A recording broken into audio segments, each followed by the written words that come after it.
কোটা বিরোধী আন্দোলনে নিহত শহীদ শায়াক আশহাবুল ইয়ামিনের নামে একটি অডিটোরিয়ামের নামকরণ করেছে military institute of science and technology MIST।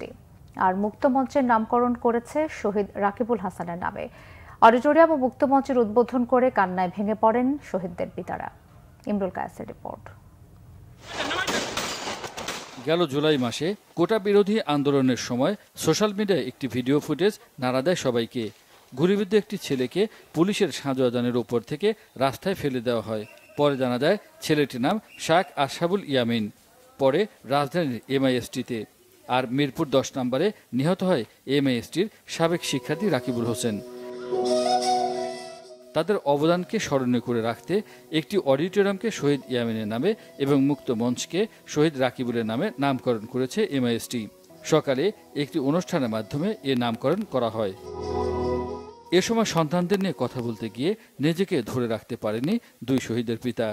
কিছুক্ষণ পরে যখন চাবি নিয়ে এসে দরজা খুললো, দেখি স্টেশনে আমার ছেলে একেবারে ঘুমন্ত মানুষের মধ্যে ডান দিকে মাথায় হেলান দিয়ে সে শুয়ে আছে।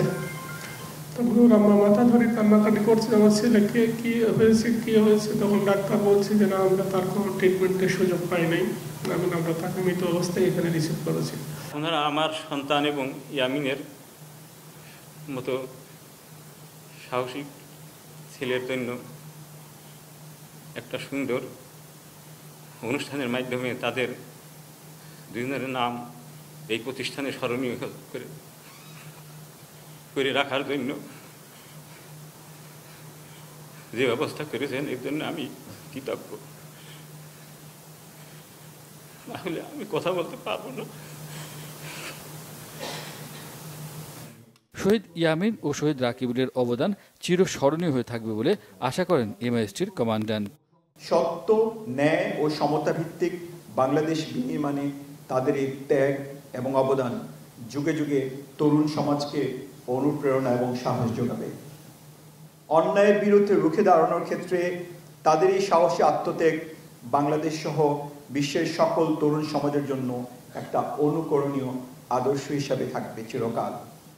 পরে প্রতিষ্ঠানটির কেন্দ্রীয় পাঠাগারে শহীদ ইয়ামিন, শহীদ রাকিবুল কর্নার স্থাপন করা হয়। ইমরুল কায়েস, বাংলা ভিশন, ঢাকা।